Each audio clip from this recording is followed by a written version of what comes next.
Halo semuanya, perkenalkan nama saya Frigia Rosemary Juliana Sanginarva dengan NIM 2023-79028 dari Prodi S1 Teknik Sipil. Di video kali ini saya akan menjelaskan tentang tugas Mekanika Tanah 2, yaitu tugas yang kelima. Nah, perkiraan penurunan dengan menggunakan hasil uji penetrasi kerucut statis atau sondir. Uji sondir atau uji penetrasi kerucut statis merupakan suatu pengujian yang dapat digunakan untuk menghitung kapasitas dukung tanah. Pengujian sondir dilakukan dengan mendorong konus atau kerucut ke dalam tanah dan perlawanan tanah terhadap selimut batang konus yang diukur, sehingga didapatkan nilai tahanan ujung yaitu QC dan letakan selimut yaitu Fs. Selanjutnya, contoh soal 8.5, fondasi bangunan dirancang dengan menggunakan hasil uji kerucut statis. Hasil pengujiannya seperti yang diperlihatkan dalam gambar C8.4. Beban terbagi rata pada dasar fondasi Q sama dengan 9,5.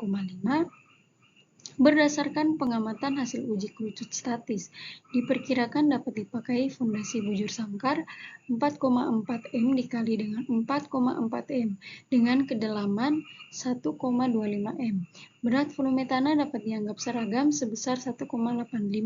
Tentukan besarnya penurunan akibat beban fondasi dengan dua cara, yaitu yang pertama di Beer dan Marten, yang kedua dengan cara Sharpman.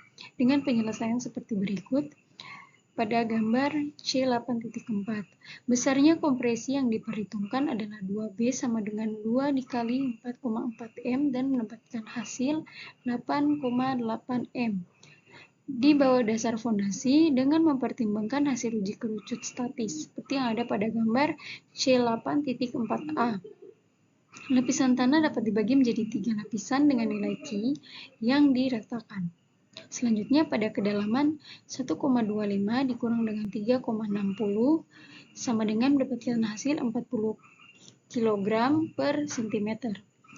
3,60 dikurang dengan 5,00 mendapatkan hasil 80 kg per cm. 5,00 dikurang dengan 1,05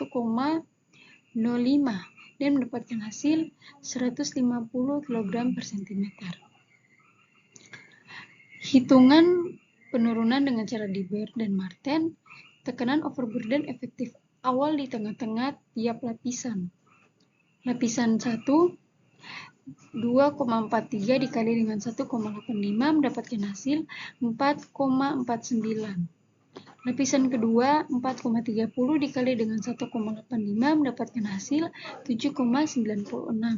Dan lapisan ketiga 7,53 dikali dengan 1,85 dan mendapatkan hasil 13,93.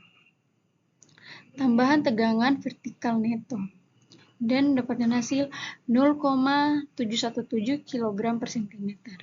Hitungan tambahan tekanan akibat beban fondasi pada tiap-tiap lapisan tertekan disajikan dalam tabel C8.1a. Faktor pengaruh ditentukan dengan menggunakan gambar 6.7.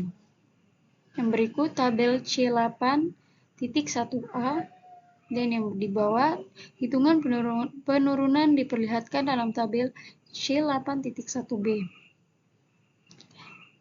Untuk tabel C8.1b mendapatkan hasil SI total sama dengan 2,26 cm.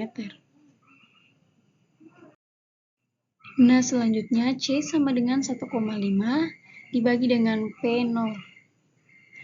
PO. SI sama dengan H dibagi C, in PO ditambah delta P dibagi dengan PO. Jadi dengan cara di Beer dan Marten diperoleh hasil SI sama dengan 22,6 mm. Cara yang kedua, hitungan penurunan dengan cara Sharpman. Pada dasar fondasi digambarkan diagram Sharpman dengan tinggi diagram 2B sama dengan 8,8. Diagram ini digunakan untuk menentukan hitungan selanjutnya. Diperlihatkan dalam tabel C8.1C. Dengan tabel C8.1C mendapatkan SI total sama dengan 2,00 cm. Nilai-nilai C1 dan C2 diperoleh dengan cara sebagai berikut ini.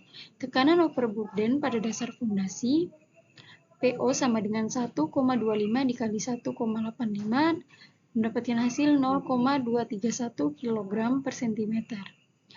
C1 sama dengan 1 dikurang dengan 0,5 dan mendapatkan hasil 0,84. Penurunan pada waktu 50 tahun C2 sama dengan 1 ditambah dengan 0,5 log dan mendapatkan hasil 1,54. Sekian video penjelasan dari saya, semoga dapat dipahami. Terima kasih.